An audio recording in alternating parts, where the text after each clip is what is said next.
പരിശീലകൻ ഖാലിദ് ജമീലിനു കീഴിൽ പുത്തൻ ആവേശത്തോടെ കാഫ നേഷൻസ് കപ്പിൽ 3-ാം സ്ഥാനത്തെത്തി മികച്ച പ്രകടനം കാഴ്ചവെച്ച ഇന്ത്യക്ക് പക്ഷേ ഏഷ്യൻ കപ്പ് യോഗ്യതാ റൗണ്ടിൽ തിളങ്ങാനായില്ല.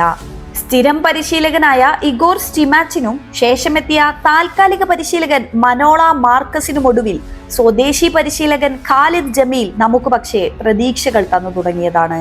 2023 സാഫ് കപ്പും ഇന്റർ കോണ്ടിനെന്റൽ കപ്പും ത്രിരാഷ്ട്ര കപ്പും നേടി ഫിഫ റാങ്കിങ്ങിൽ ആദ്യ 100-ൽ ഇടം നേടാൻ കഴിഞ്ഞ ഇന്ത്യക്ക് 2024 ഒരു മത്സരം പോലും ജയിക്കാനായിരുന്നില്ല.